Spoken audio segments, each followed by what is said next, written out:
Where is room number 37? I searched the whole hostel. I can't find it. What are you looking for? Are you new here in the hostel? Yes, I just arrived today. I checked every floor, third, second, but room 37 is nowhere. Oh, that room got closed. It's been shifted to the fourth floor. Go upstairs and you'll find it there. Okay, thanks. By the way, one thing. Your roommates are a bit twisted. Stay careful about ragging. Okay. Hearing that, Samir felt uneasy. He had come to study outside his village for the first time. Even the word ragging made his chest tighten. He reached his room. Nobody was there. Tired, he dropped his bag and lay straight on the bed. After a while, in his sleep, he felt as if someone was shaking him. Suddenly, cold water was thrown on his face. He woke with a start. Hey, you fell asleep even before we arrived. Fresh student, got on the bed without saluting. When he came, nobody was there. I was very tired, so I slept. Sorry. No, Munna, saying sorry won't do. Touch our feet and apologize. Then go outside and act like a rooster. Crow in front of everyone. No, please don't make me do that. I can't. If you feel shy, take another challenge. If you don't act like a coward, you'll save your honor. There's an old room near room 36 on the third floor, the unnumbered one.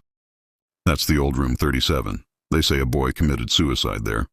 His spirit still wanders. If you're brave, go and stay inside for 10 minutes. Stay where someone killed themselves? No way. Then go outside and do the rooster thing. Choose the room or the ragging. If you refuse both, by tomorrow your name will be gone from the hostel. All right, I'll go. Good kid. Go at exactly 12 by midnight. Not now. Here, take the room key. You can't enter without it. But don't go yet. The real fun starts at midnight. Vikky and his friends did this to every new student. They bullied them under the guise of ragging so violently that nobody dared complain. Vikky saved his number in Samir's phone and handed him the old room's key as he left. Time passed. The clock hands slowly neared 12. Samir sat on his bed, trembling. His heart pounded. He took a deep breath and went down toward the third floor.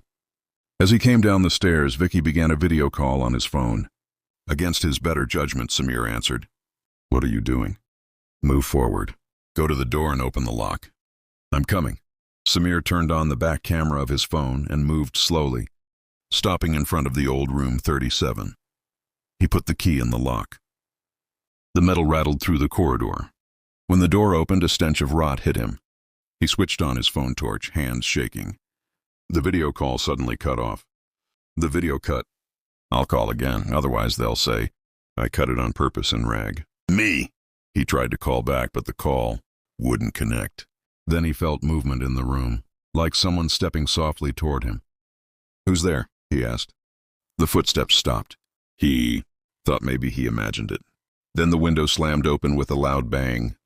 Someone grabbed Samir's leg from behind, and he fell forward on his face. Blood flowed from his forehead. He got up in panic and ran to the door, but the door seemed jammed. He felt warm breath on his neck and a hand on his shoulder. He screamed and turned, but Jatin and Rakesh were standing there, filming him and laughing. You turned out to be number one coward. We made a video of you, and now the whole college will see it. No, please don't do this. It has to be the same rule for everyone. Ragging is for all students. Do one thing. Take your clothes off. We'll video that too. Then the real video will be published. They forced him, but Samir pushed them and fled into his room. Vikky was there. He was enraged. You ran upstairs. Do you know what you'll pay for disobeying us? But just then Rakesh shouted and Vikky ran downstairs to see. Jatin stood outside a closed room and Rakesh was not there. Where's Rakesh? Why are you standing like a statue? Rakesh had been standing calmly. Then someone grabbed him and threw him out of the window. What? Are you saying that? People gathered downstairs. If I'm implicated, it's because I was in the room with him, someone said. Both of them panicked and went down. A crowd of students and teachers had gathered. Rakesh's dead body lay on the ground. Police came, took the body, questioned students, checked CCTV. They suspected Jatin at first, but when he showed a video on his phone, they had no concrete evidence and released him. A week passed. Jatin and Vikky were haunted by Rakesh's death. After many sleepless nights, one night they finally fell asleep. At exactly midnight, they heard a knock at the window. Jatin awoke, saw no one, and when he began to turn back, someone shoved him and his head hit a table. Blood flowed.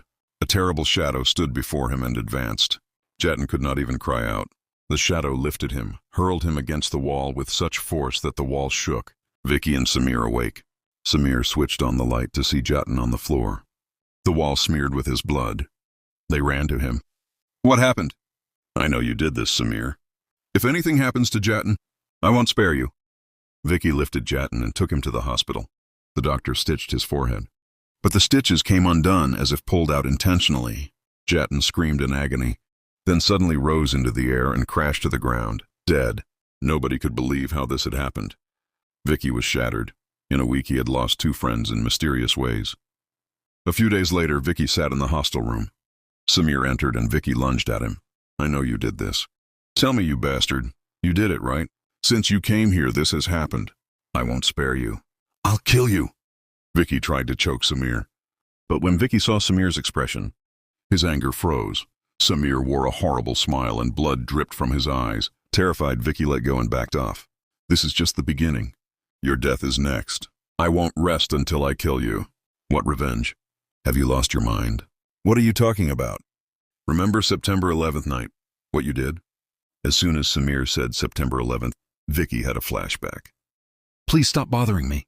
Delete that video or I'll jump from this window." "Then jump. We don't care whether you live or die." "We won't delete the video." They shoved Naveen near the window. They pushed him as a joke, but he slipped and fell to his death. Naveen had nobody in the world except his older brother Samir. When Samir found out, he was devastated. Naveen had told him about the 3 repeatedly. Samir had wanted to bring him back, but before he could, Naveen died. "Don't worry, brother. I will take revenge." Samir wiped his tears and went to an old bookshop. He opened an ancient page describing a demon called Ghul and the rituals to awaken it. At midnight, Samir drew a white circle in the center of his room and lit candles around it. Sitting inside, he began reciting the invocation. A strong wind rose in the room, but the candles stayed lit and burned brighter. A terrifying shadow appeared. Samir placed a knife on his palm and made a cut, letting blood drip outside the circle. As the drops fell, Samir collapsed. His breath stopped. The shadow slowly took shape. It was taking his form. Samir had awakened the Ghul with his blood as an offering. The Ghul took Samir's soul and assumed his shape. Now the thing that looked like Samir stood before Vikky. It grabbed Vicky's neck and snapped it. Vikky screamed and fell. After Rakesh and Jatin, today Vikky too was gone. The bargain with the Ghul was complete. The Ghul returned to the book, sealed away, waiting for the next revenge to be fulfilled.